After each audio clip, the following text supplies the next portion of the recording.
Salut les gars, alors aujourd'hui on se retrouve pour une vidéo d'une voiture qui est vraiment super intéressante. Comme vous le voyez derrière moi, c'est une Porsche et c'est quelqu'un qui était déjà passé sur la chaîne, c'est le propriétaire, vous vous souvenez de la vidéo qu'on avait fait avec la petite Mini rouge qui était juste trop belle. Et en fait il a pris ça comme voiture et c'est super intéressant parce que c'est une voiture en termes de rapport qualité-prix qui est juste incroyable. Là, pour cette vidéo, on va faire un peu quelque chose de différent parce qu'on va vraiment être avec le propriétaire. Il va nous expliquer un peu pourquoi il a pris ça. Il va nous détailler la voiture parce que c'est lui qui la connaît mieux que n'importe qui pour le coup. Donc Victor, bienvenue sur la chaîne. Du coup, tu as pris cette magnifique Boxster S. Du coup 986, oui, c'est ça. Ouais, 986. Donc les années, c'est 2001, c'est ça? 2001, ouais, c'est ça. 2001. Donc bon, ça a quand même 25 ans les gars, hein. C'est ça qu'il faut se dire, c'est que ça date. Et pourtant, je trouve que ça a pas trop vieilli. Celle-là, c'est ce que tu me disais, il y en avait énormément sur le marché qui étaient dans un gris. Dans le gris Porsche. Hein. Hum. Et puis moi, je voulais autre chose. Ouais. Je voulais pas être comme tout le monde. Du coup, j'ai trouvé celle-ci en bleu nuit, qui change vraiment. Et puis je trouve avec les jantes gris sur gris, ça n'était pas top. Du coup, là, avec le bleu nuit, ça fait un beau contraste. C'est plutôt pas mal, ouais. C'est vrai que le contraste est magnifique parce que ça ressemble à... Alors, je sais pas si c'est ça, hein, le code couleur, mais ça ressemble énormément au bleu gentiane. Et vous voyez, c'est une peinture qui est métallisée. Donc vraiment, quand vous la regardez presque un peu comme ça, vous avez l'impression que c'est un noir. Et quand elle est au soleil, ça fait vraiment un bleu beaucoup plus intense. Donc c'est juste splendide. Et c'est vrai que c'est ce que disait Victor. Quand on voit les jantes, c'est juste trop beau avec ce contraste effectivement de gris un peu alu et du coup le bleu nuit. Ça fait quelque chose de super classe.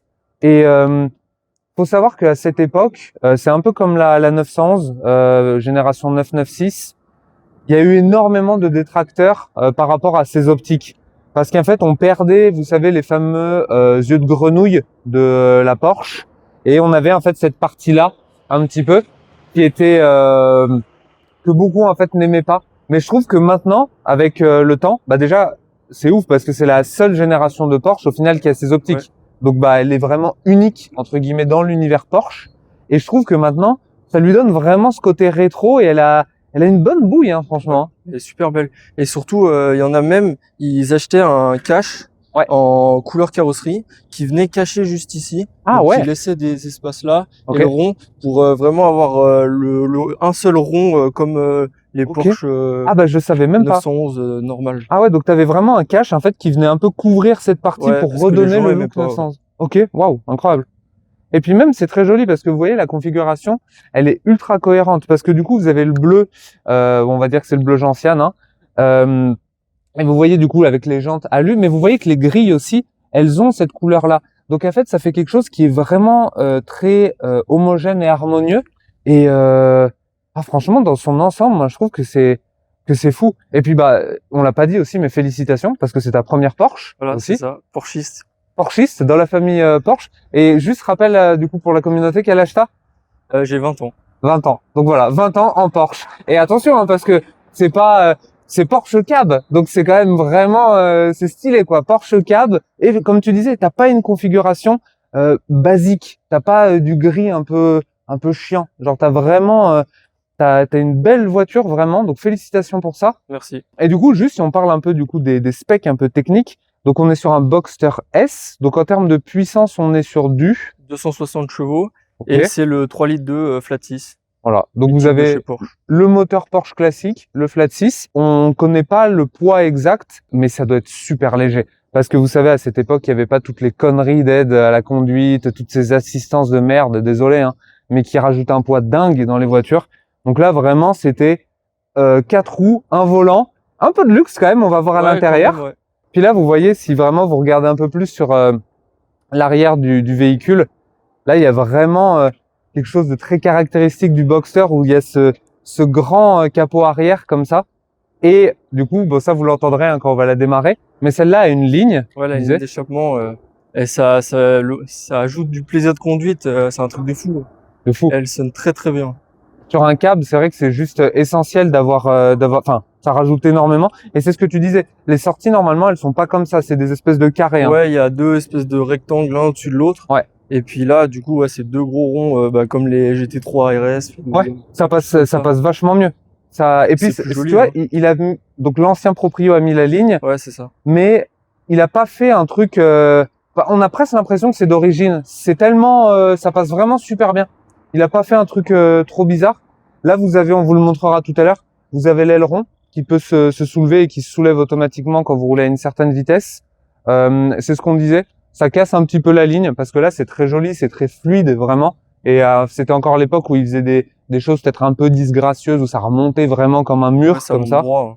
Donc ça, Ça c'est casse la ligne, moi, je ouais, trouve. ça casse un peu la ligne. Mais là, vous voyez, c'est très joli parce que c'est les voitures de ces générations-là.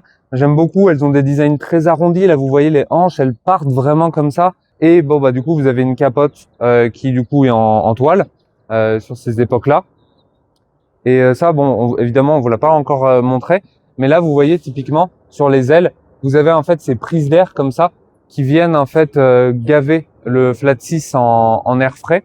Et ça fait une petite touche aussi sur l'aile. Hein. Ça rajoute quand même un petit côté. On voit aussi que c'est des voitures de ces années-là. Je sais pas ce que t'en penses parce qu'elles ont pas sur les portières ou sur les ailes, elles ont pas énormément de sculpture. Non, là, c'est lisse. Ouais, c'est tout lisse. C'est légèrement arrondi, mais c'est lisse et ça laisse traverser l'air. Alors que c'est vrai que bah, maintenant, typiquement sur le GT4, où on le voit juste derrière, il y a des traits, vraiment, il y a des arêtes où on voit qu'il y a un travail un peu sur les portières d'aéro. À cette époque, c'était vraiment lisse et très très pur. J'aime beaucoup le design des jantes. Hein. Je le trouve vraiment rétro, mais vraiment super cool. Ça, c'est super cool aussi, cette espèce un petit peu de creux ici dans la carrosserie. Et il y a juste le feu stop. Comme ça, je trouve que c'est Ouais, il est bien intégré, je trouve. super bien intégré.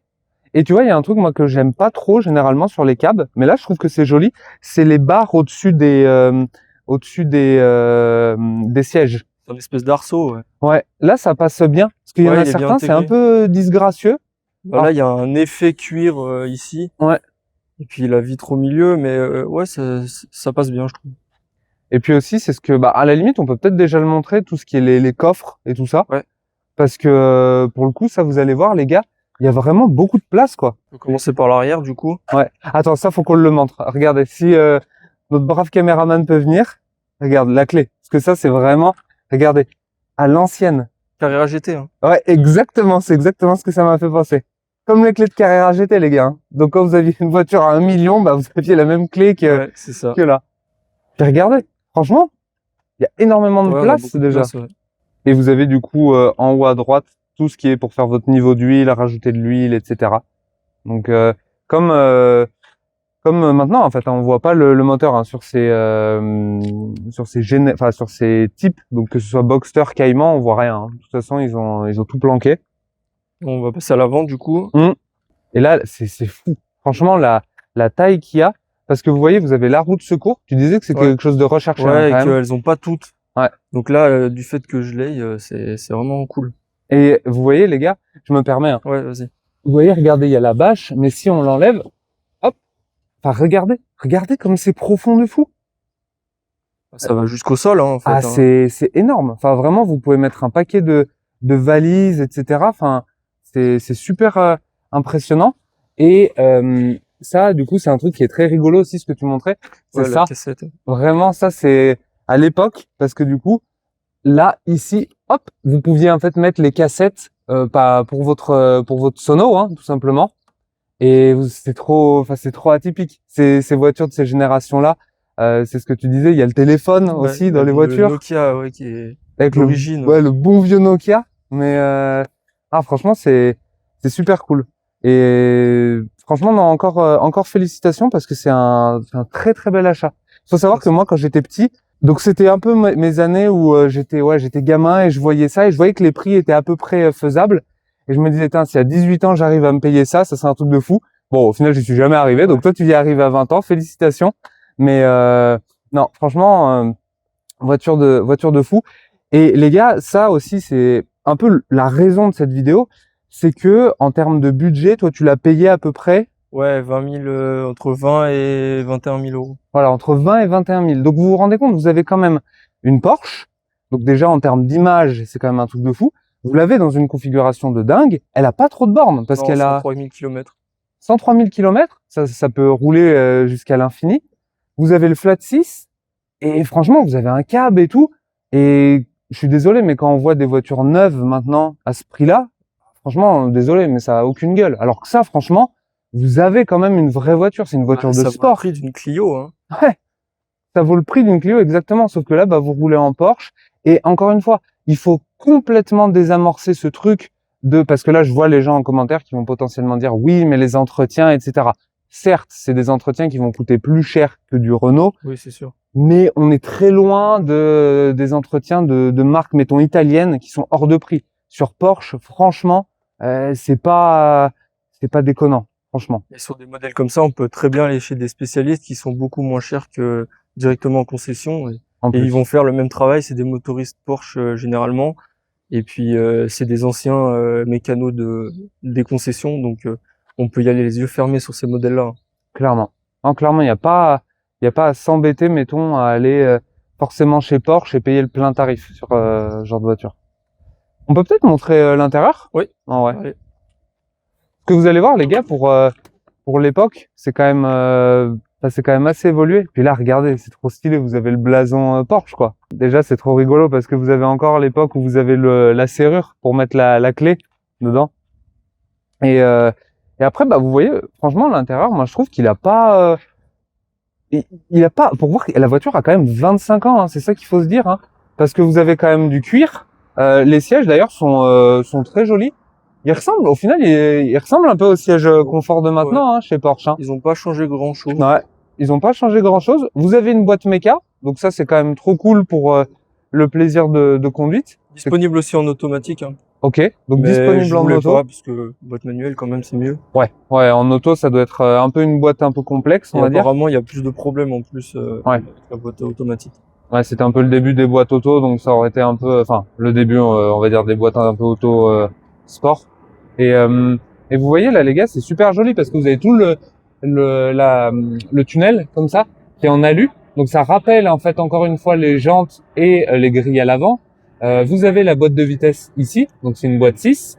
Là, ici, c'est là où vous mettez en fait le Nokia, dans cet endroit. Et après, là, effectivement, ça fait un petit peu son âge. Vous voyez vraiment, vous avez tous les boutons, vous avez la radio. Donc là, vous sentez effectivement que c'est une voiture qui a 25 ans. Mais truc qui est pas mal, c'est ce que tu disais, c'est que le proprio, il a fait installer Bluetooth, etc. Voilà, c'est ça. Donc je peux écouter de la musique depuis mon téléphone. Il y a même un USB-C là qui sort sur le côté où je peux charger mon téléphone. Ici, on a la boîte à gants, parce qu'en fait, il y en a pas ici. Du coup, ils l'ont mis ici. Donc, il y a plutôt beaucoup de place. Ouais. On a du rangement ici. Là, on a un petit allume-cigare. Et puis là, on a aussi une petite boîte pour ranger quelques papiers. Et puis, t'as le bon vieux frein à main de l'époque, hein. C'est ça. Tu veux la faire partir un petit peu? Non, c'est pas fait pour. C'est fait pour se balader, du bon son et puis rouler. Parce que c'est vrai que c'est ce qu'on disait avant de commencer à tourner. Ton papa, du coup, il a une Alpine. Ouais, c'est ça. Et on parlait un petit peu parce qu'en termes de puissance, en fait, on est assez similaires. Ouais, c'est presque pareil, hein. C'est presque pareil. Et c'est ce que tu disais sur col de montagne, l'Alpine est vraiment beaucoup plus performante. Évidemment, hein, c'est une voiture qui a peut-être 5 ans maintenant, alors que là, ça en a 25. Hein, c'est une mamie, hein, mine de rien. Mais par contre, en termes de plaisir de cruising, on va dire, tes cheveux au vent, t'as un son de fou avec le flat 6. Donc c'est quand même vraiment particulier. On peut peut-être faire un focus un petit peu sur le volant, parce que le volant, moi je trouve de cette époque, alors je suis très nostalgique parce qu'il me rappelle celui de la Carrera GT. Ouais, encore une fois. Encore une fois, vraiment ils utilisaient les mêmes composants et vous voyez en fait c'est vraiment celui de la Carrera GT. Et vous avez donc comme à chaque fois sur donc tout ce qui est Boxster, Cayman, vous avez les 3 compteurs avec fond blanc qui sont vraiment magnifiques.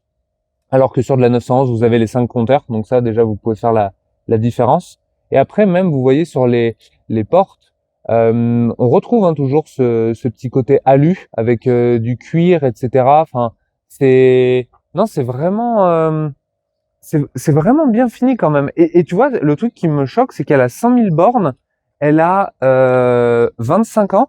Et juste, les gars, regardez l'état des cuirs sur le siège.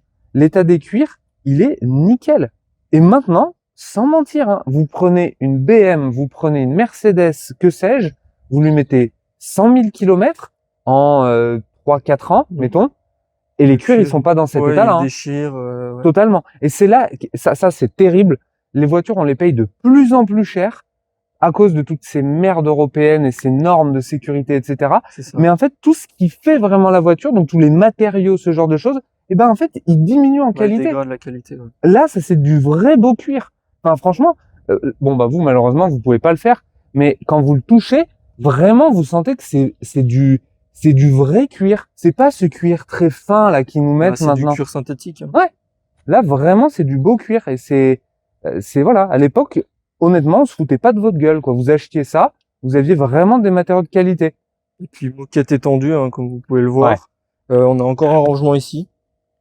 Ah ouais, putain, il est profond. Cuir, là il y a un peu de plastique, mais c'est pas grave. Ouais, mais encore une fois, regardez le plastique. Ça, c'est un de mes plus gros combats hein, sur l'automobile moderne.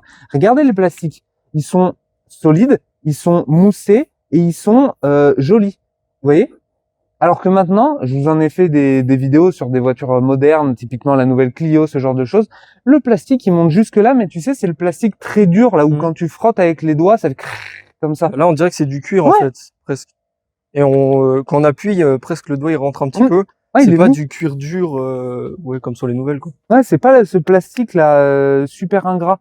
Et ça, le truc de la moquette, c'est vrai que c'est trop drôle. Si vous venez et que vous mettez un petit peu comme ça, vous voyez, ça c'est typique de ces époques de voitures où vous avez la moquette entre les deux sièges. Vraiment, il y a beaucoup de moquettes parce que c'était à la mode à l'époque. C'était vraiment comme ça que ça se faisait. Alors que maintenant, t'en vois plus de la moquette.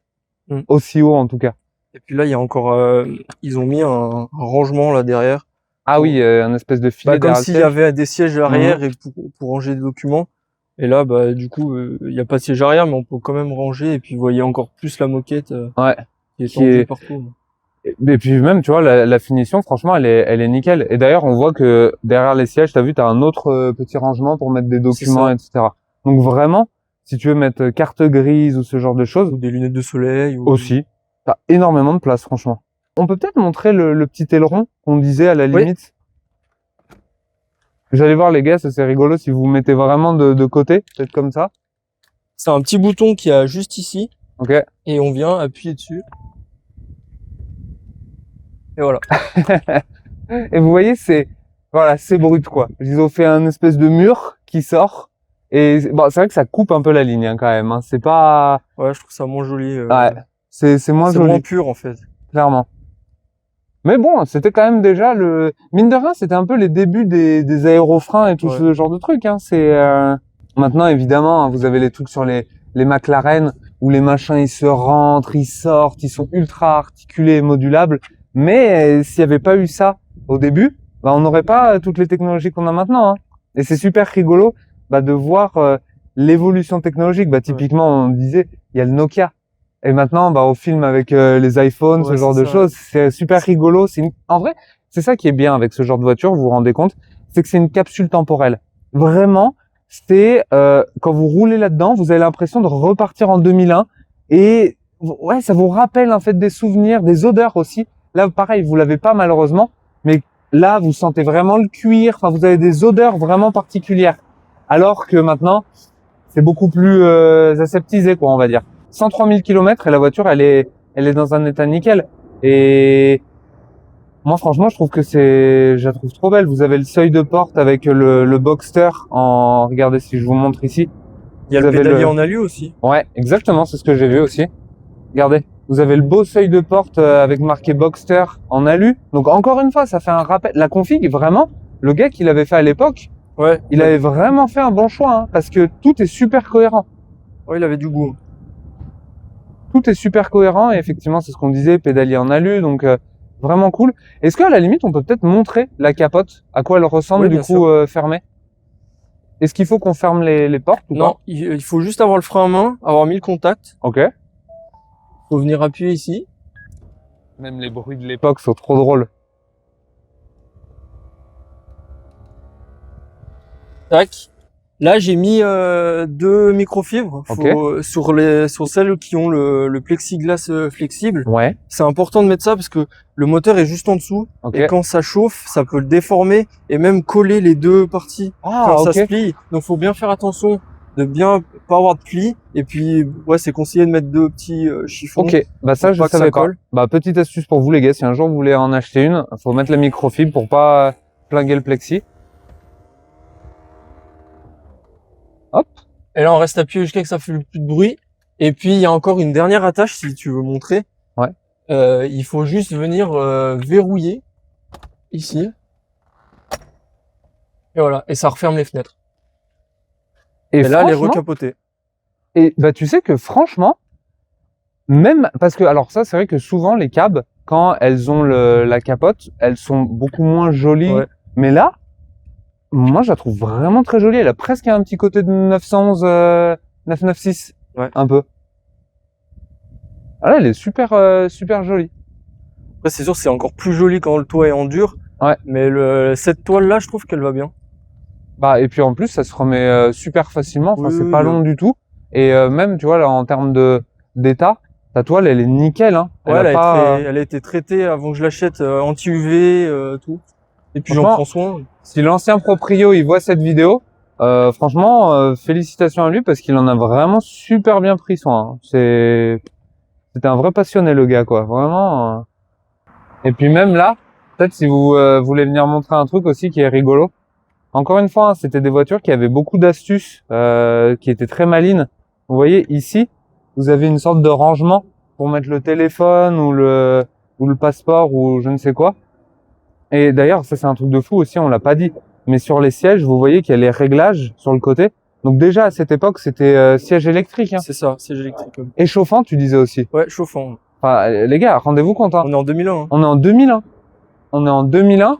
Vous avez les sièges électriques, les sièges chauffants. Enfin, le truc, il est, c'est ultra évolué. Et en fait, c'est là qu'on se rend compte qu'il n'y a pas non plus tant d'évolution que ça sur des trucs vraiment de confort pur et dur. Maintenant, ok, même maintenant, il y a beaucoup de voitures où c'est encore en option les sièges chauffants, etc. Ouais, c'est ça. Mais par contre, à toutes les aides, les franchissements de ligne, ça, vous les avez direct. Ça, y a pas de problème. Ça, il n'y a pas de souci. Et ben, en vrai, je pense qu'on peut peut-être écouter un peu le beau son que ça fait. Hein. Le démarrage, ouais. Regardez les gars, je vais enlever le micro et je vais le mettre vraiment à côté. Comme ça, vous allez bien entendre.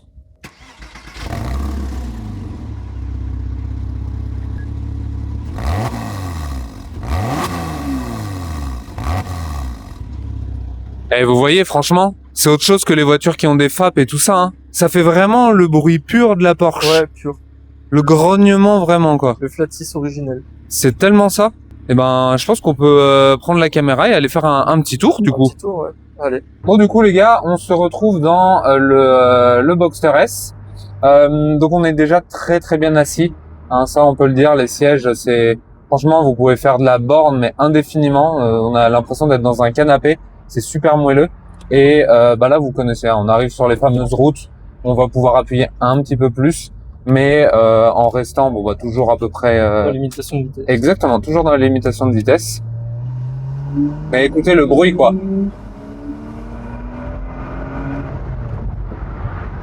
Ça gueule, hein.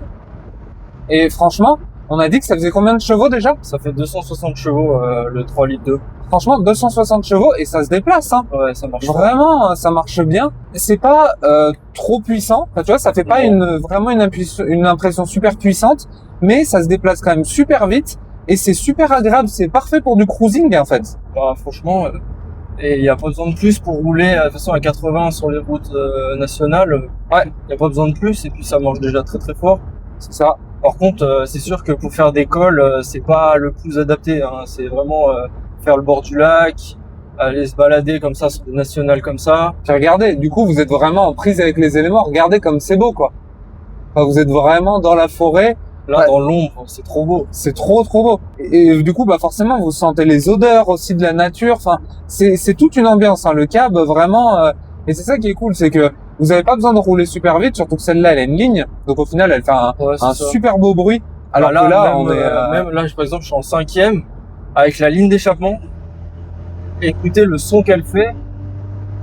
Et puis, je roule pas vite, hein, je suis à 80. Hein. C'est dingue.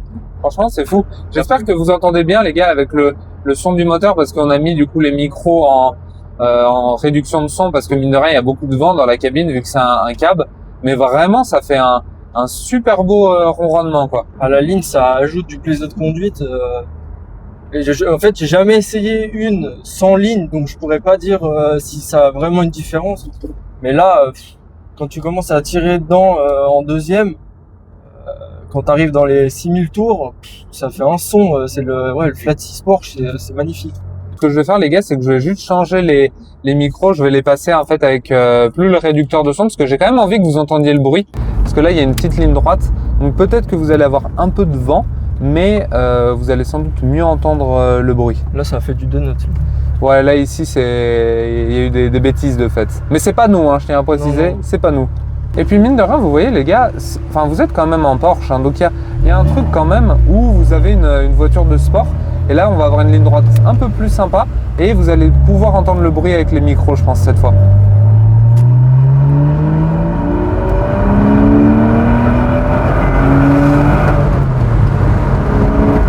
Enfin, vraiment, ça gueule, hein. Vraiment, ça gueule. Et la sonorité. Et la boîte est comment, du coup? Bon, elle se passe nickel. Hein. Ouais, nickel. Ça rentre dedans, il n'y a aucun problème. Ah, il n'y a pas à dire, un Porsche, ils savent vraiment faire des voitures, hein, quand même. Hein. Et puis boîte 6, là, je suis à quoi 74 km/h. En dessous, ouais, je suis à 1008 tours minute. Ça consomme pas plus que ça. Je pense que c'est pas mal. Hein. Ah, moi j'adore cette voiture, c'est ce que je disais à Victor quand j'étais, je crois que je l'ai dit dans la vidéo aussi, mais quand j'étais gamin, j'avais envie effectivement d'avoir ce modèle-là de Porsche que je trouve juste trop beau, quoi, et super abordable. Et le châssis est génial, hein. C'est châssis Porsche. Hein. Là, le rond-point, on l'a pris un peu rapide, ouais. Et franchement, il y a, c'est incroyable, ça tient de fou. Et c'est ça, du coup, qu'on disait avant le rond-point, justement, les gars. Vous vous rendez compte quand même que pour 20 000 balles, vous avez une Porsche qui vous procure énormément d'émotions, bien plus que si vous aviez une Clio ou je ne sais quoi. Et c'est trop stylé. Vous êtes en cab, vous pouvez profiter. C'est ce que tu disais aussi. Toi, t'as fait la vidange toi-même là la dernière. C'est super simple à faire. Ouais, je l'ai fait il y a moins de 100 km. Je l'ai fait avec mon père, avec 2 rampes. On les a mis derrière sous les fesses de la voiture. J'ai reculé et puis le filtre à huile et puis la vis pour faire la vidange. C'est très accessible. Le truc à vérifier sur le filtre à huile, en fait, sur ces moteurs-là, il y a un roulement IMS qui est la maladie de cette voiture et que si il n'est pas changé, en fait, tu peux casser le moteur. Ah ouais. Et du coup, ce qui est important de faire, pour moi là, 104 000 km là, ce qui est important de faire, c'est ouvrir le filtre à huile à chaque fois qu'on fait une vidange, donc à peu près tous les 10 000 km ou tous les 2 ans, et vérifier s'il n'y a pas des particules de métal. Et s'il y en a, avec un aimant par exemple, et s'il y en a, ça veut dire que le roulement IMS, il est en train de se détériorer. Et là, faut tout de suite arrêter de conduire, emmener chez un spécialiste Porsche ou Porsche, et puis le changer. Alors, en même temps, comme il faut démonter la boîte, il change l'embrayage. Ouais. Moi là, je sais que bientôt, je vais devoir faire du coup ce roulement, parce que en fait, il est pas détérioré le roulement, mais quand ils changent l'embrayage, comme je vais bientôt changer l'embrayage, et ils vont changer le roulement en même temps, et comme ça j'aurai plus de prise de tête à me poser de questions et à me rendre malade avec ça. Ouais. Mais alors que là, j'ai fait la vidange il y a moins de 100 km, il y avait absolument rien dans le filtre, donc il n'y a pas de raison de se rendre malade. Et il y en a, elles vont faire 200 000 km avec le même roulement, ça va jamais casser. Et il y en a, au bout de 70 000 km, le roulement il est tout cassé, et puis il faut changer, et puis avant que ça casse le moteur. Non, ouais. Mais ça, tu vois, c'est très bien que tu donnes ça, parce que je pense que les gens qui vont regarder cette vidéo, il y a quand même beaucoup de gens qui vont se chauffer un peu pour potentiellement acheter ça, parce que c'est des budgets qui sont cohérents, et c'est bien, tu vois, que tu donnes des petites astuces un petit peu et des choses à vérifier, un peu comme un guide d'achat, tu vois, au final. Ouais, c'est ça. Après, moi, j'ai appris, on m'a conseillé de regarder une chaîne YouTube, si je peux faire la pub d'une autre chaîne YouTube. Bien sûr.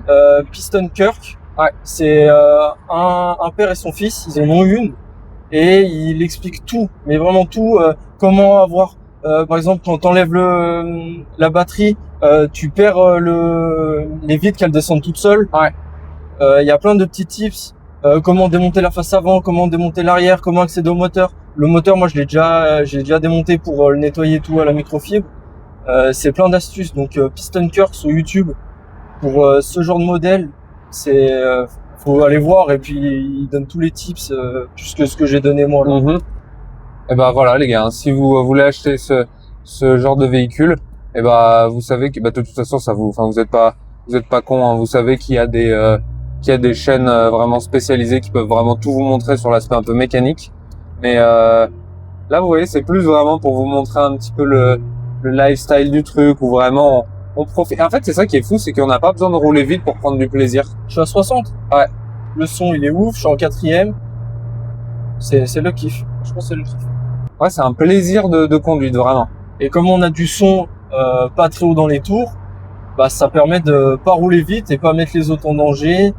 Nous on cruise comme ça, tranquille, sur national.